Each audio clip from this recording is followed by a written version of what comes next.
ஆண்டவரும் உலக இரட்சகருமாயிருக்கிற இயேசு கிறிஸ்துனுடைய ஈடு இணைற்று நாமத்தினாலே இந்த மகிமை டிவி தொலைக்காட்சியின் வழியாக எங்களோடு கூட ஆராதனை பங்கு கொள்கின்ற யாவரையும் போடு கூட வாழ்த்தி வரவேற்கின்றோம். பணகுடி செய்யும் தூய அந்திரையா ஆலயத்தின் சார்பாக உங்களை வாழ்த்துகின்றோம். எங்களோடு கூட ஆராதனை இணைந்து கர்த்தருடைய நாமத்தை மகிமைப்படுத்துங்கள். ஆண்டவர் உங்களை ஆசீர்வதிப்பாராக. தலைகளை தாழ்த்தி நாம் ஜெபம் செய்வோம்.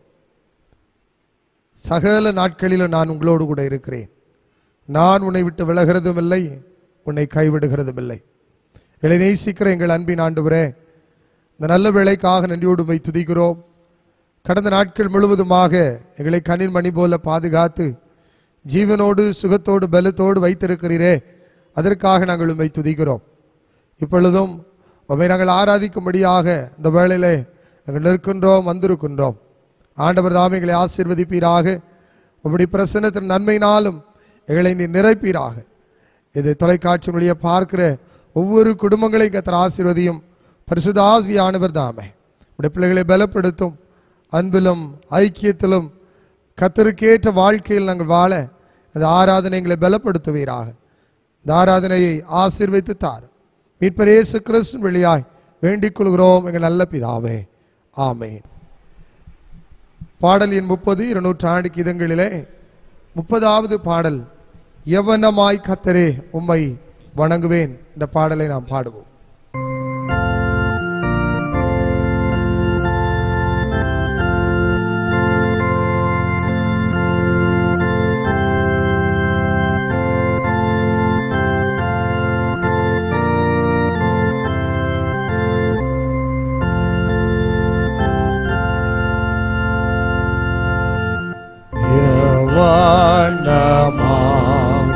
காத்தாரே உம்மை வணங்குவே, தெய்வீக ஈவை பரவே இடனதாருவே,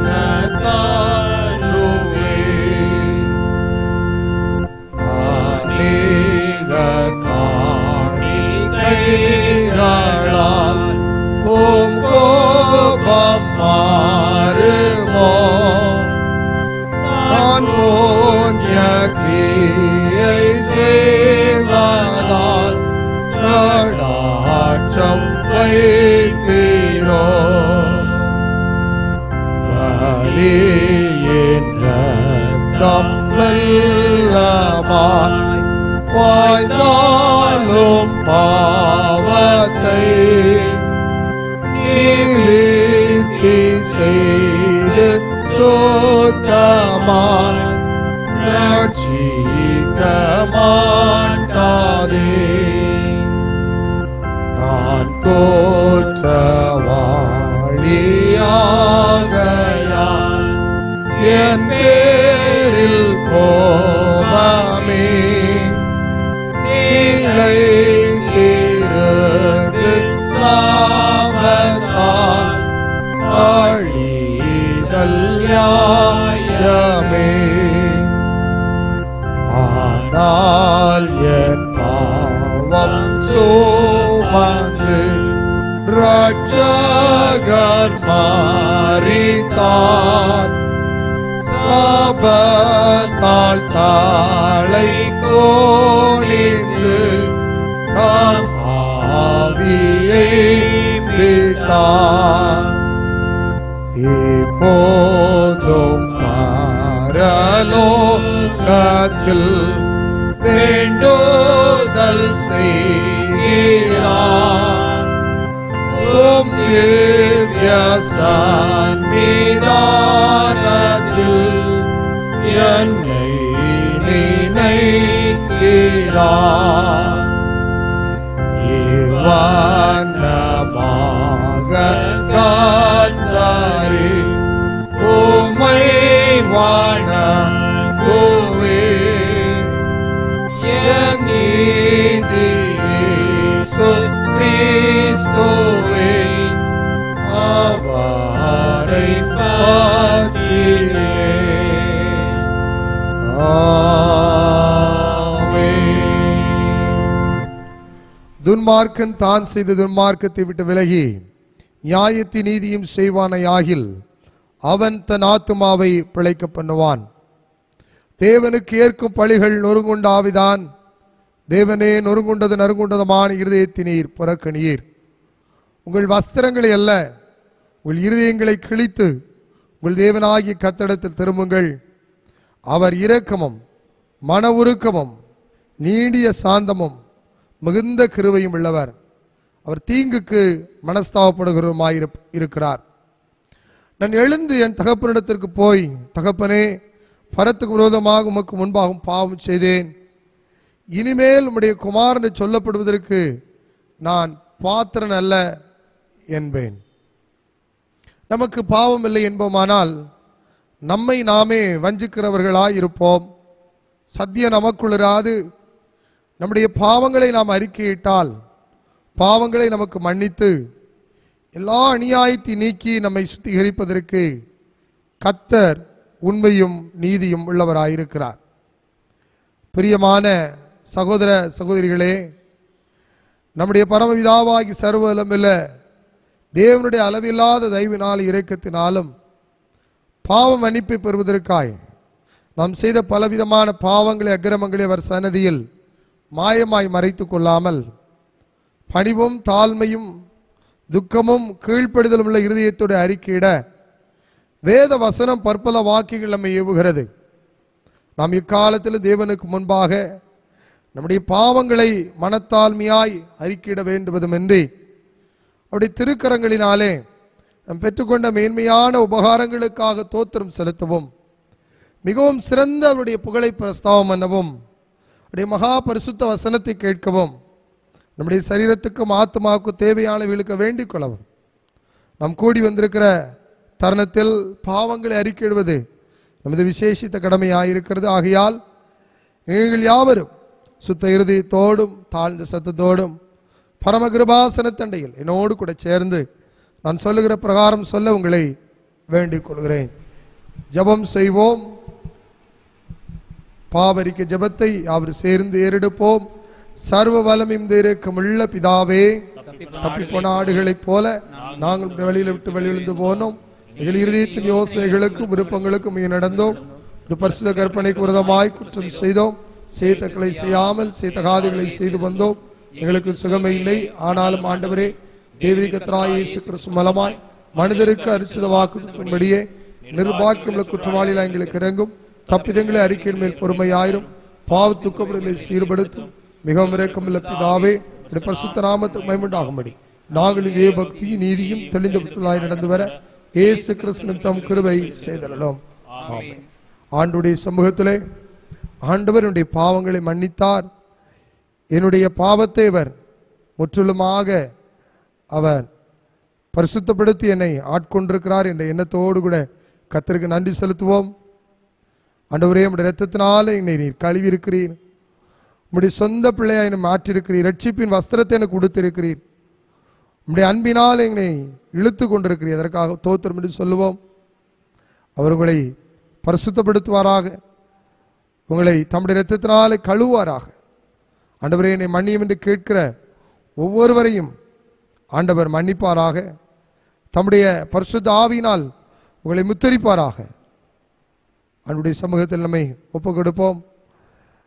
பாவம் மன்னிப்பின் நிச்சயத்தை தேவனுடைய இருதயங்களிலே தந்தருளுவாராக. ஆண்டவர் அப்படி செய்துவிட்டதற்காக கர்த்தருக்கு நன்றி சொல்லுவோம். ஆண்டவரே, உம்முடைய திரு ரத்தத்தினால் என்னை கழுவிட்டீர் என்ற நிச்சயத்தை எனக்கு தந்திருக்கிறதற்காக உங்களுக்கு தோத்திரம் என்று சொல்லுவோம். ஆண்டவரே, உமக்கு நன்றி அப்பா என்று சொல்லி கர்த்தரை மகிமைப்படுத்துவோம். கர்த்தருடைய ஜெபத்தை நாம் யாவரும் சேர்ந்து சொல்லுவோம். பரமண்டலங்களில் இருக்கிற எங்கள் பிதாவே, உம்முடைய நாமம் பரிசுத்தப்படுவதாக, உம்முடைய ராஜ்யம் வருவதாக, உம்முடைய சித்தம் பரமண்டலத்திலே செய்வது போல பூமியிலேயும் செய்யப்படுவதாக. அன்றைய அப்பத்தை எங்களுக்கு இன்று தாரும். எங்களுக்கு விரோதமாய் குற்றங்களை நாம் மன்னிக்கிறது போல எங்கள் குற்றங்களை எங்களுக்கு மன்னியும். எங்களை சோல் பிரவேசிக்க பண்ணாமல் தீர்ந்து ரட்சித்துக் கொள்ளும். ராஜ்யமும் வல்லமையும் மகிமையும் என்றென்றைக்கும் உடையவர்களே. ஆமேன். ஆண்டவரே எங்கள் தொடுகளை திறந்தருளும். அப்பொழுது எங்கள் வாய் உம்முடைய புகழை அறிவிக்கும். தேவனே எங்களை ரட்சிக்கவரை வாய் வாரும். ஆண்டவரே எங்களுக்கு சகாயம் பண்ண தீவிரியும். பிதாவுக்கும் குமாரனுக்கும் பரிசுத்தாவிக்கும் மகிமை உண்டாவதாக. ஆதியிலும் இப்பொழுதும் எப்பொழுதும் சதாகாலம் மகிமை உண்டாவதாக. ஆமென். கர்த்தரை துதியுங்கள். கர்த்தருடைய நாமம் துதிக்கப்படுவதாக. சங்கீதம் முறைமுறையாக வாசிக்க கேட்போம். முறைமுறையாக சங்கீதத்தை வாசிப்போம். 90ஆம் சங்கீதத்தை முறைமாறியாக நாம் வாசிப்போம். ஆண்டவரே, தேவரீர் தலைமுறை தலைமுறையாக எங்களுக்கு அடைக்கலமானவர். பர்வதங்கள் தோன்றும் முன் நீர் பூமியையும் உலகத்தையும் உருவாக்கும் முன்னும் நீரே அனாதியாய் என்றென்றைக்கும் தேவனாயிருக்கிறீர். நீர் மனுஷரை நீர்த்துளியாக்கி மனுபுத்திரரை திரும்புங்கள் என்கிறீர். உமது பார்வைக்கு 1000 வருஷம் நேற்று கழித்த நாளை போலவும் ராட்சாமம் போலவும் இருக்கிறது. அவர்களை வெள்ளம் போல் வாரிக்கொண்டு போகிறீர். நித்திரைக்கு ஒத்திருக்கிறார்கள். காலையிலே முளைக்கிற புல்லுக்கு ஒப்பாயிருக்கிறார்கள். அது காலையிலே முளைத்து பூத்து மாலையிலே அறுப்புண்டு உலர்ந்து போகும். நாங்கள் முது கோபத்தினால் அழிந்து முது உக்கிரத்தினால் கலங்கி போகிறோம். எங்கள் அக்கிரமங்களை உமக்கு முன்பாகவும் எங்கள் அந்தரங்க பாவங்களை முகத்துக்கு வெளிச்சத்தில் நிறுத்தினீர். எங்கள் நாட்கள் எல்லாம் அது கோபத்தால் போய்விட்டது.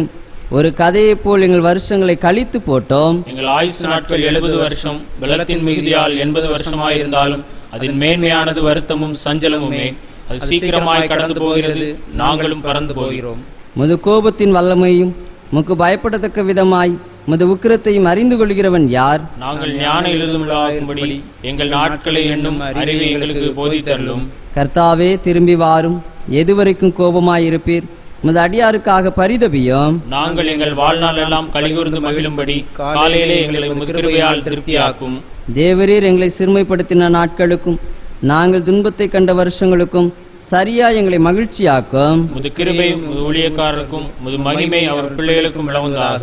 யாவரும் சேர்ந்து வாசிப்போம். எங்கள் தேவனாகிய ஆண்டவரின் பிரியம் எங்கள் மேல் இருப்பதாக. எங்கள் கைகளின் கிரியை எங்களிடத்தில் உறுதிப்படுத்தும்.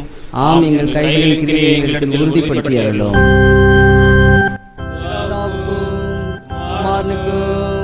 பரிசுத்த ஆவிக்கும் மகிமை உண்டாவதாக.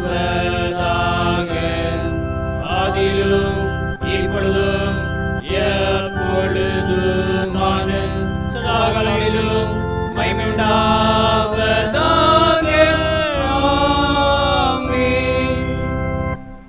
சங்கீதம் 95 பாடலாக நாம் பாடுவோம். கர்த்தரை கம்பீரமாய் பாடி சங்கீதத்தை நாம் பாடலாக பாடுவோம்.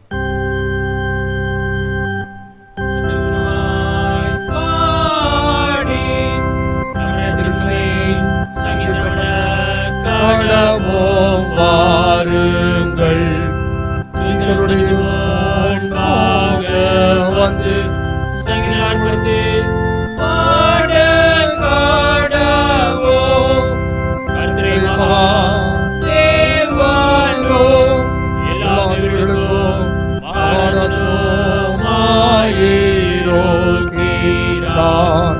பூமியில் இருக்கிறது பரலோகங்களோ அவருடையவைகள். சமுத்திரம் அவருடையது, அவரது உண்டாக்கினார். எட்டாந்திரம் அவருடைய கரம் உருவாக்கிற்று. நம்மை உண்டாக்கினதுக்கு முன்பாக நாம் பணிந்து முடிந்து முழங்கால் படிக்க கடவோம். வாருங்கள், அவர் நம்முடைய தேவன். நாம் பணிந்திடும் அவர் திருநாள ஆடுகளும் ஆமே. இந்த உலகத்தை கேட்பீர்களாக. நாத்திற்கும் முழுவதும் சோழர்கள உங்களில் வாழுதாதேயோங்கள். அங்கே உண்டாக்கனை சோதித்து என்னை பற்றி பார்த்து என் கிரியையும் கண்டார்கள். ஆரோசித்து என்னுடைய சொல்லி என்னுடைய பார்ப்பதில்லை என்று நினைக்கவில்லை.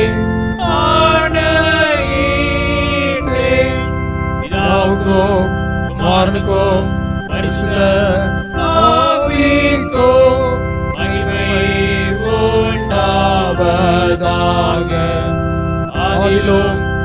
இப்பொழுதும் எப்பொழுதுமான சகலங்களிலும் மகிமையுண்டாவதாக. ஆமென். இப்பொழுது வேத பகுதி நாம் வாசிக்க கேட்போம். வாசிக்கும்படியாக தெரிந்து கொள்ளப்பட்ட வேத பகுதி அப்போஸ்தலர் நடபடிகளின் புஸ்தகம் 26ஆம் அதிகாரம் 12ஆம் வசனம் முதல் 23ஆம் வசனம் முடிய. அப்போஸ்தலர் 26ஆம் அதிகாரம் 12ஆம் வசனம் முதல் 23ஆம் வசனம் முடிய.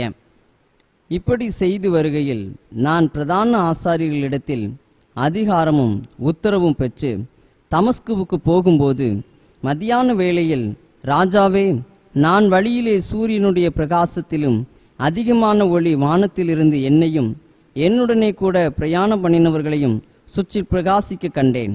நாங்கள் எல்லாரும் தரையிலே விழுந்தபோது, சவுலே, சவுலே, நீ என்னை ஏன் துன்பப்படுத்துகிறாய்? முள்ளில் உதைக்கிறது உனக்கு கடினமாம் என்று எபிரெயு பாஷையிலே என்னுடனே சொல்லுகிற ஒரு சத்தத்தை கேட்டேன்.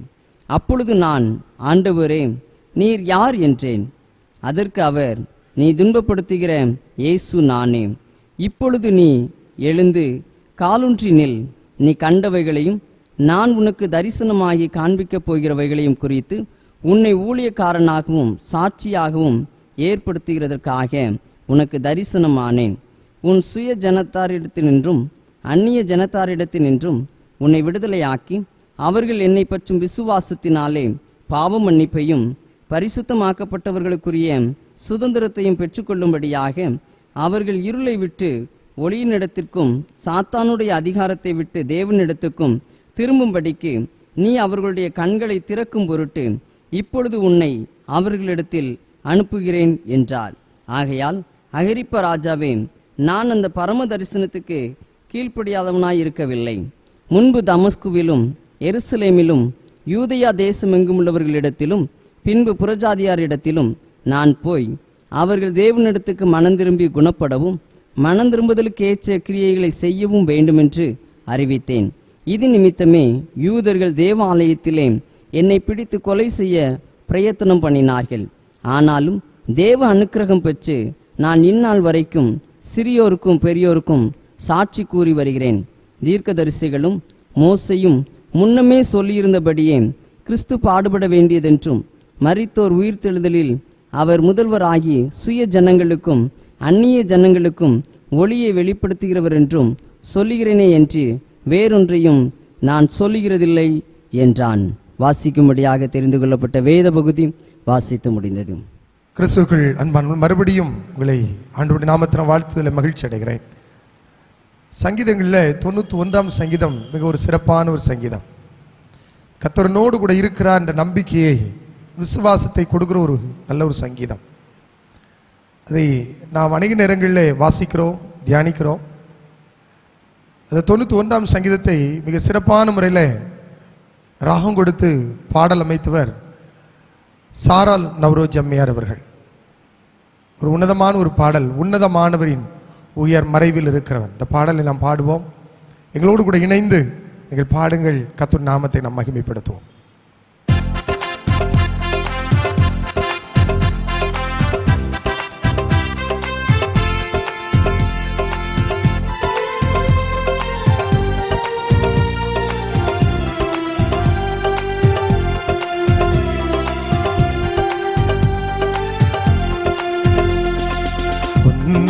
உன்னதமானவரின் உயர் மறைவில் இருக்கிறவன், சர்வ வல்லவரின் நிழலில் தங்குவான். இது பரமசிலாக்கியமே.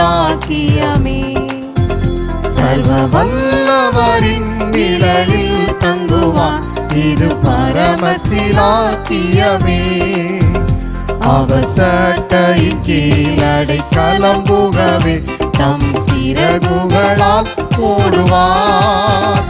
அவர் சட்டையின் கீழடை கலம்புகவே தம் சிறகுகளால் போடுவார். தேவன் என் அடைக்கலமே, என் கோட்டையும் அரணும் அவர். அவர் சத்தியம் பரீட்சையும் கேடகமாம் என் நம்பிக்கையும் அவரே. அவர் சத்தியம் பரீட்சை கேடகமாம் என் நம்பிக்கையும் அவரே. அவர் சட்டையின் கீழ் அடைக்கலம் புகவே தம் சிறகுகளால் மூடுவார். அவர் சட்டையின் கீழ் அடைக்கலம் புகவே தம் சிறகுகளால் மூடுவார். 1000 10,000 பேர்கள் உன் பக்கம் விழுந்தாலும் அது ஒரு காலத்தும் உன்னை அணுகிடாதே. உன் தேவனும் தாவரமே, அது ஒரு காலத்தும் உன்னை அணுகிடாதே. உன் தேவனும் தாவரமே. அவர் சட்டையின் கீழ் அடைக்கலம் புகவே தம் சிறகுகளால் மூடுவார். அவர் சட்டையின் கீழ் அடைக்கலம் புகவே தம் சிறகுகளால் மூடுவார். தேவனுன் அடைக்கலமே, ஒரு பொல்லாப்பும் உன்னை சேருமோ. ஒரு வாதையும் உன் கூடாரத்தையே அணுகாமலை காத்திடுவார். ஒரு வாதையும் உன் கூடாரத்தையே அணுகாமலை காத்திடுவார்.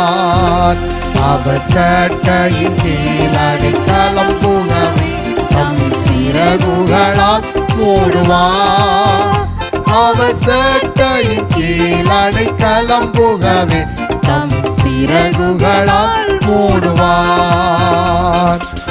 ஆபத்திலும் அவரை நான் நோக்கி கூப்பிடும் வேளையிலோ என்னை தாப்புவித்தே முற்றுராட்சிப்பாரே என் ஆத்துமனே சரவர். என்னை தாப்புவித்தே முற்றுராட்சிப்பாரே என் ஆத்துமனே சரவர். அவர் சட்டையின் கீழ் அடைக்கலம் புகவே தம் சிறகுகளால் மூடுவார். அவர் சட்டையின் கீழ் அடைக்கலம் புகவே தம் சிறகுகளால் மூடுவார். ஆண்டவர் நாம மகிமைப்படுவதாக. தொடர்ந்து கர்த்தருடைய வார்த்தையை நாம் கேட்போம். ஆண்டவருடைய பரிசுத்த நாமத்தினாலே ஆண்டவருடைய வார்த்தையை கேட்கும்படி தொலைக்காட்சிக்கு முன்பாக உட்கார்ந்திருக்கிற உங்கள் யாவர் என்போடு கூட வாழ்த்துகிறேன். அன்பார்ந்தவர்களே, இந்த நாளிலே நம்முடைய திருச்சபைகள் எல்லாம்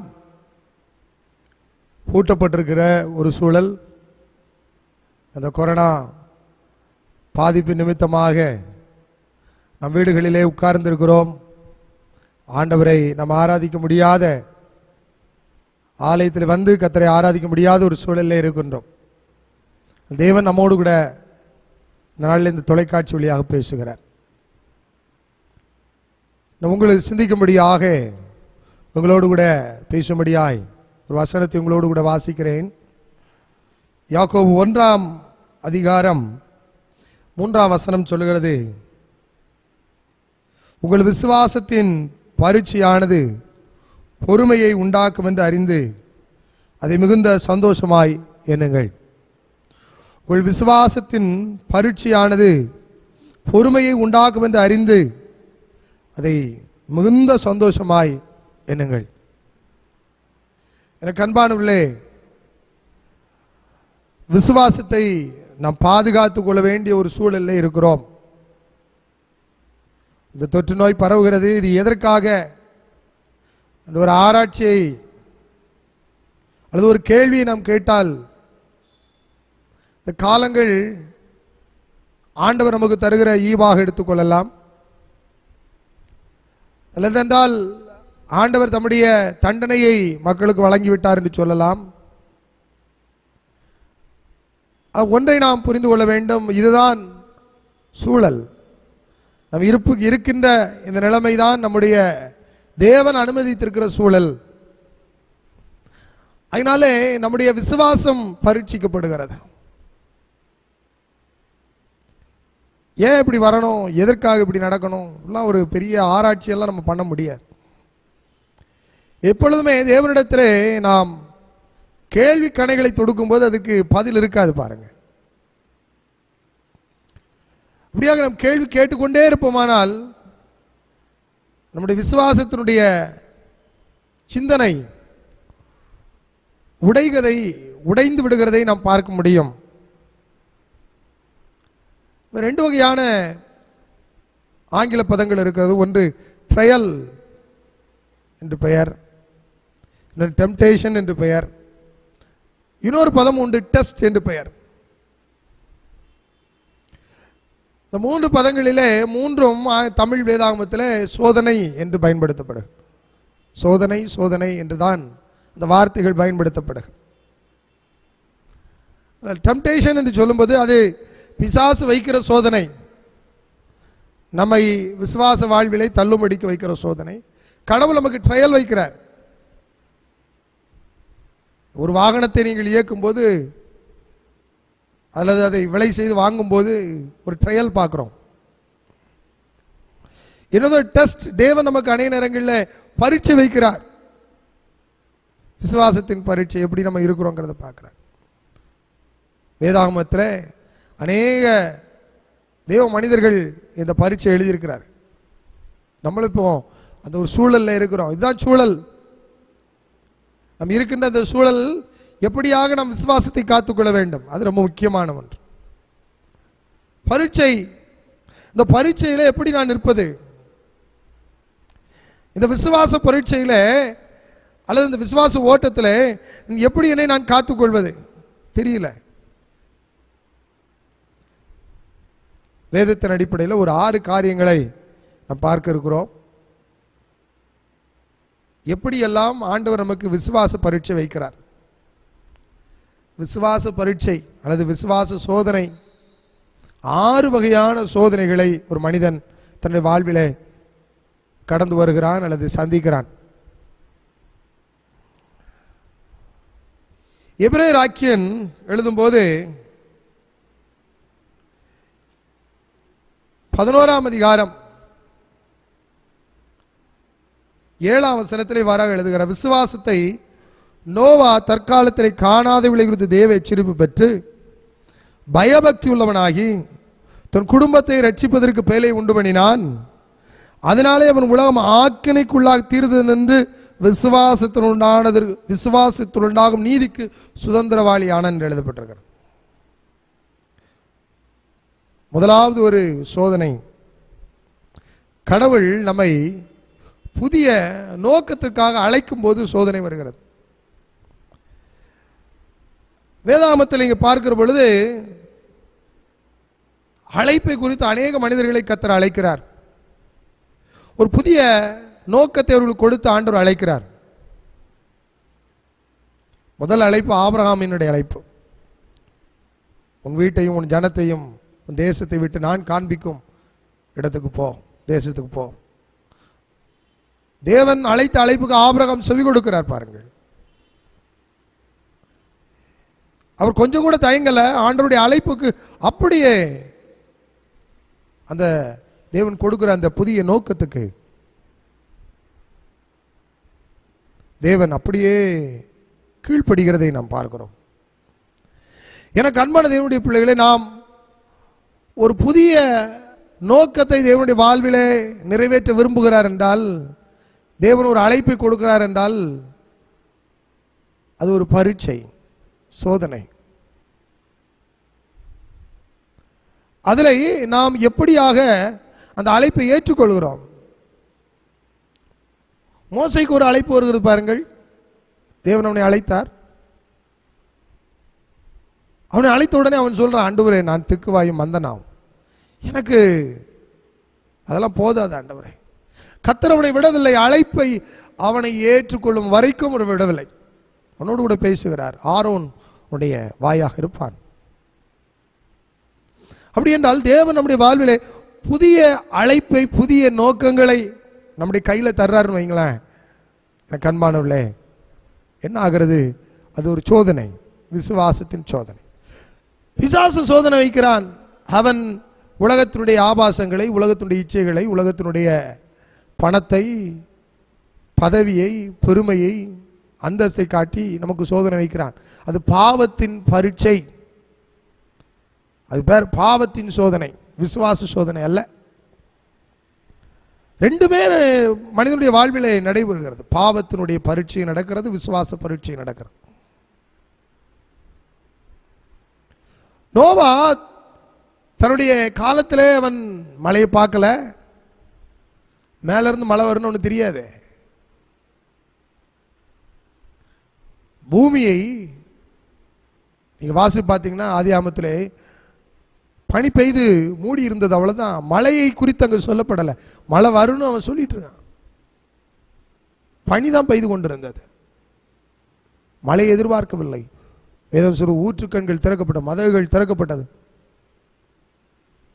ஆனா நோவா, தேவன் எனக்கு கொடுத்த டாஸ்க் இந்த பிழையை செய்யறது.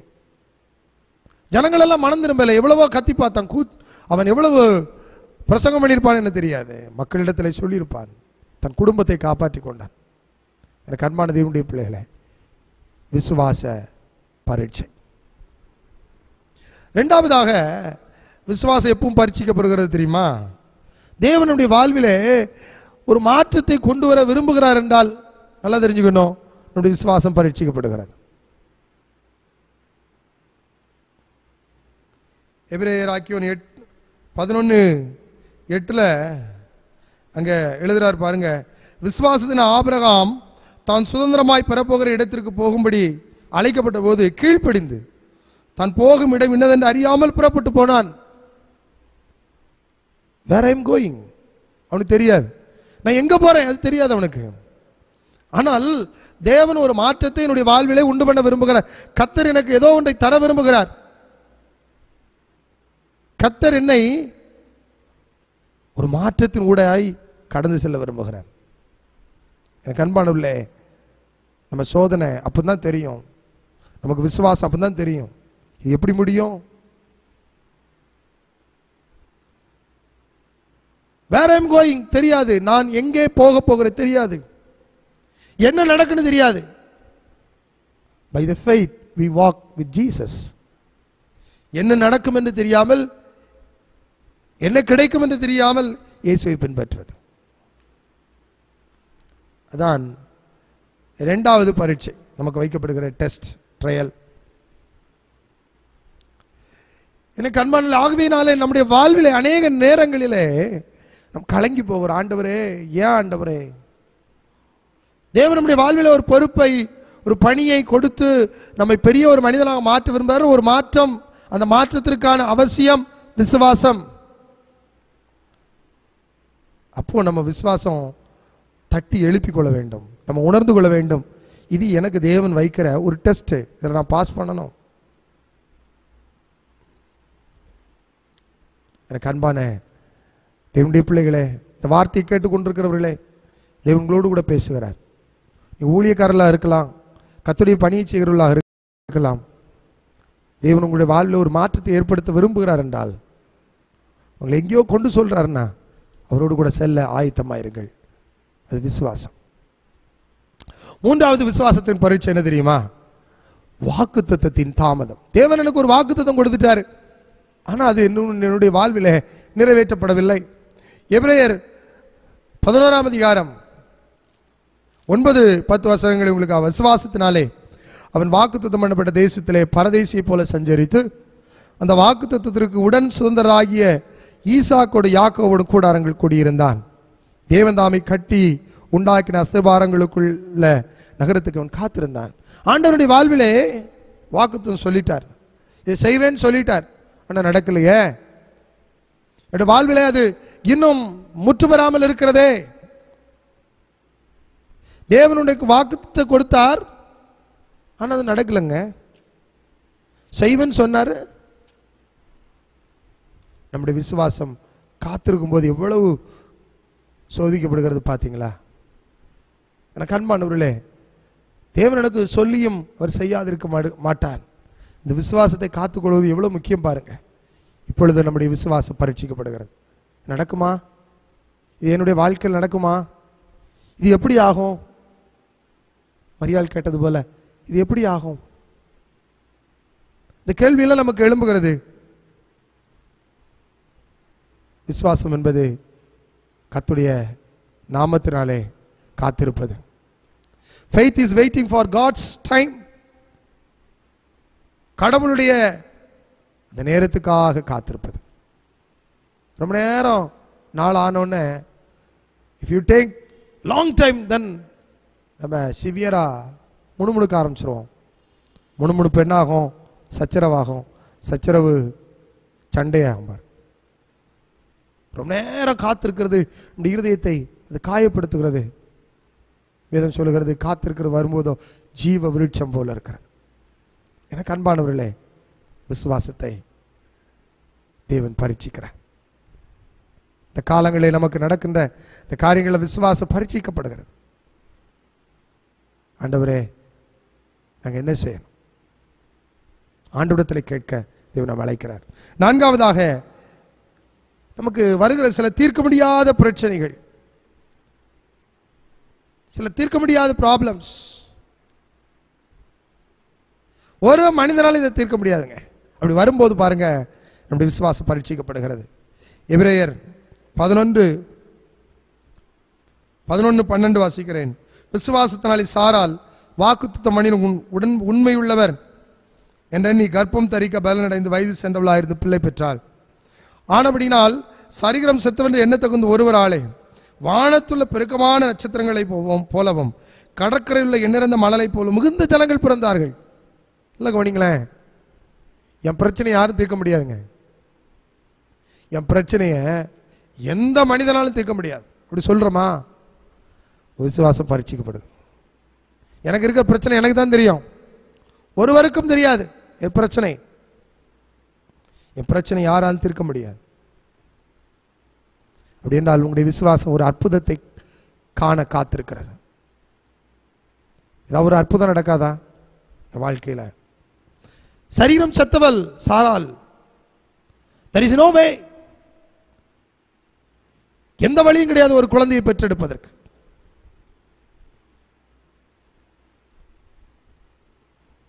மத்தியான வேளையில் ஆபிரகாமுடைய கூடாரத்துக்கு அருகிலே இரு மனிதர்கள் வருகிறார்கள், களைப்பா வருகிறார்கள். ஆபிரகாம் அவர்களை உபசரிக்கிறான், கூடாரத்துக்குள் அழைத்து செல்கிறான்.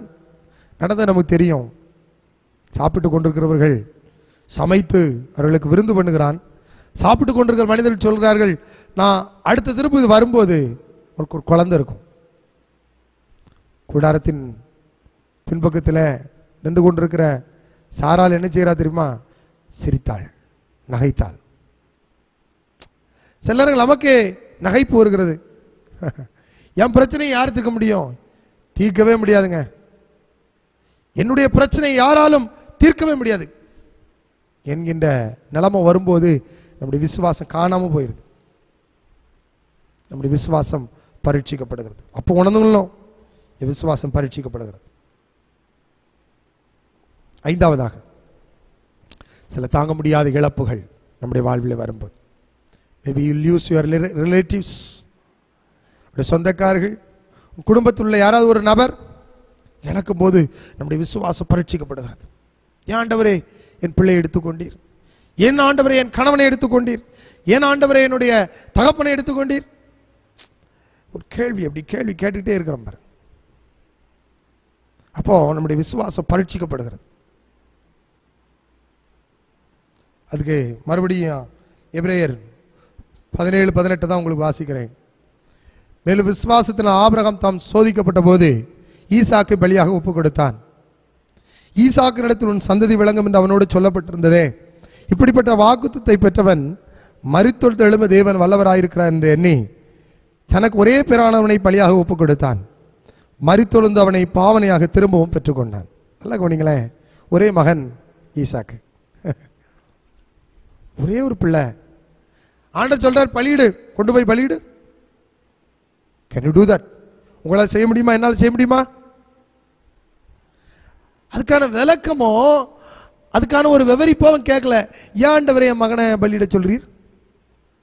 நீ ஆதியாமத்தை வாசி பாருங்களேன். அதிகாலமே சேனம் வைத்து கிளம்பி போயிட்டான். சாராள்கிட்ட சொல்லலை. சாராள் சொல்லியிருந்தா சாராள் என்னெல்லாம் கேள்வி கேட்டிருப்பா. ஆனால் அதிகாலமே எழுந்து சேனம் வைத்து பிள்ளையை கூட்டி கொண்டு போறான், ஒரு சுகத்தோடு கூட. என்ன ஆண்டவரே, ஒருவேளை தேவனுடைய வாழ்விலே அப்படிப்பட்ட ஒரு இழப்பு வரும்னு உங்களுக்கு சொல்லியிருந்தா நீங்க கத்தரை விட்டுருக்க மாட்டீங்க. பிடிச்சு பிடிச்சு பிடிச்சு பிடிச்சு ஆண்டவரே வேண்டாம் ஆண்டவரே என்று மன்றாடி இருப்போம். ஆனால் ஈசாக்க பலியிடும் போது தான் கத்தர் அங்கு ஒரு அற்புதத்தை செய்தார். வேதம் சொல்லுகிறது, அவனை மரித்தோடு இருந்து பாவனையாக திரும்ப பெற்றுக்கொண்டான். தொலைக்காட்சி வழியாய் பார்த்து கொண்டிருக்கிற எனக்கு அன்பான தேவனுடைய பிள்ளையே, ஒருவேளை உங்களுடைய உறவுகளை உங்களுக்கு மிக நெருக்கமான நீங்கள் இழந்திருந்தா நமக்கு ஒரு விசுவாசம் இருக்குது, பரலோகம் என்கின்ற விசுவாசம், மரித்தோர்ந்து எழும்புவோம் என்ற விசுவாசம், கிறிஸ்து நம்மை உயிர்த்தெழ செய்வார் என்ற விசுவாசம். இது வழி விலகி போயிருது இல்ல, நம்ம விசுவாசம் பரீட்சிக்கப்படுகிறது இல்லையா? இதை நம்ம மறந்துடுறோம் இல்லையா? எனக்கு அன்பானவர்களே, தங்க முடியாத இழப்பு வரும்போது யாருக்குங்க தெரியும்? என் சின்ன மகனை இழக்க கொடுக்கும்போது யாருக்கு தெரியும்? எப்படி அதை தாங்கிக் கொள்வது? எத்தனை வருடமாக இருந்தாலும் அதை மறக்க முடியுமா? என் சின்ன பிள்ளையை நான் இழக்க கொடுத்தேன், எப்படி தாங்க முடியும்? தேவ மனிதர்கள் விசுவாசத்தை காத்துக்கொண்டு தாங்கி கொண்டார்கள். வில்லியம் கேரி சராம்பூர் என்கின்ற கல்லூரியை, அந்த பல்கலைக்கழகத்தை நிறுவினவர். அவர் இந்திய தேசத்துக்கு வந்து தன்னுடைய பிள்ளைகளை இழக்க கொடுத்தார். தெரியுமா? தன் கைகளினாலே, சொந்த கைகளினாலே குழி தோண்டி தன் பிள்ளைகளை அவர் பிதைத்தார். யாரும் கிடையாது. இறந்து போன தன்னுடைய பிள்ளைகளை பிதைத்திருக்கிறார். ஊருக்கு புறம்பை கொண்டு எவ்வளவு அழுகை, எவ்வளவு பற்கடிப்பு. ஒரே நம்பிக்கை, ஒரே விசுவாசம். மறுபடியும் என் பிள்ளையை காண்பேன், என் தகப்பனை காண்பேன், என் தாயை காண்பேன், என் உடன் பிறந்தவர்களை காண்பேன். இந்த விசுவாசத்தை நாம் காத்துக்கொள்ள முடிவதில்லை. Trial, the test of faith. நம்முடைய விசுவாசம் பரீட்சிக்கப்படுகிறது. விசுவாசம் என்பது கடவுளின் நோக்கத்தை நம்புவது அல்லது ஒப்புக்கொள்வது. அதனாலே சில இழப்புகள், தாங்க முடியாத இழப்புகள் நம்முடைய வாழ்வில் வரும்போது விசுவாசம் பரீட்சிக்கப்படுகிறது. வட மாநிலங்களில் கொத்து கொத்தாய் ஜனங்கள் மடிந்து கொண்டிருக்கிறார்கள். கொரோனா என்கின்ற வியாதி.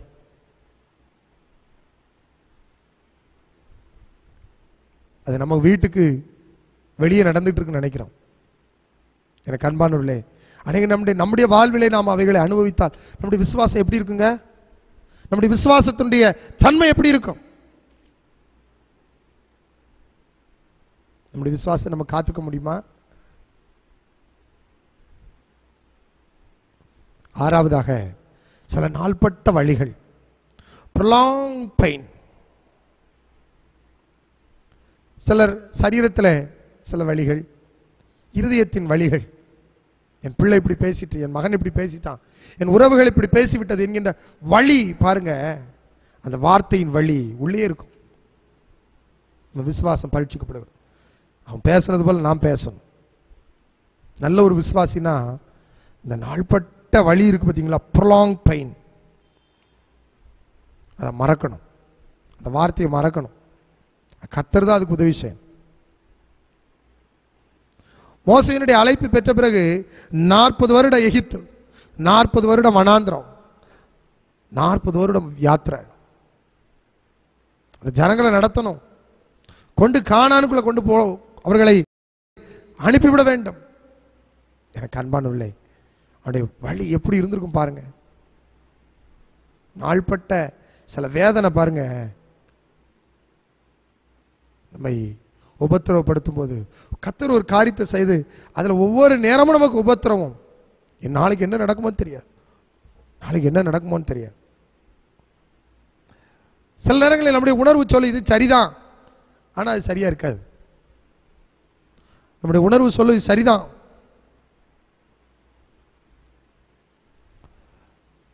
நம்முடைய உணர்வுகள் சொல்வதெல்லாம் சரின்னு சொல்லக்கூடாது. விசுவாசம் என்ன சொல்லுதுங்கிறத கேட்கணும். விசுவாசம் என்ன சொல்லுது?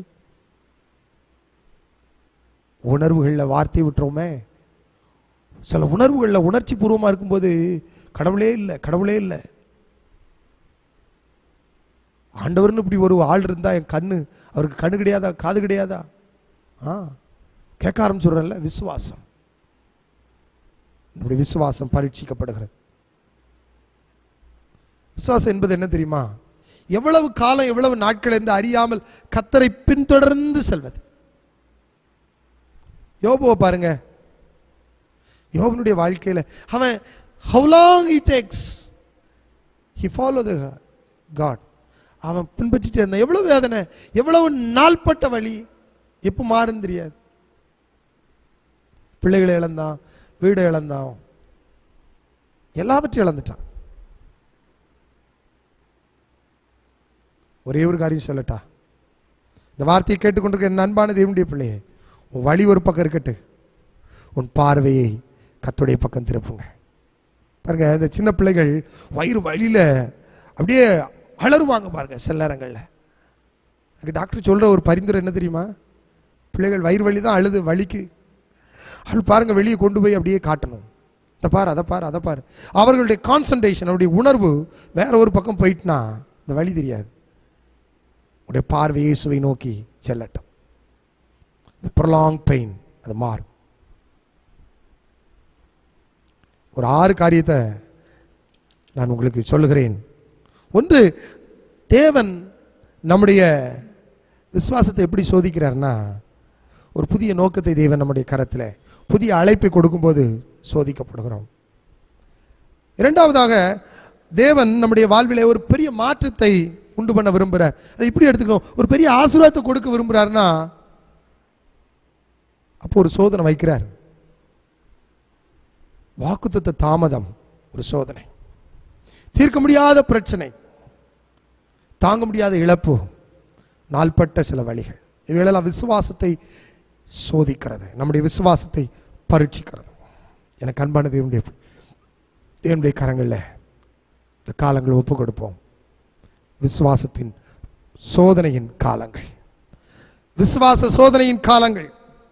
கர்த்தரை எந்த நேரத்தில் நான் பின்பற்றுவேன், அவரை தான் பின்பற்றுவேங்க, அவரை தவிர நான் வேற யாரையும் பின்பற்ற மாட்டேன்.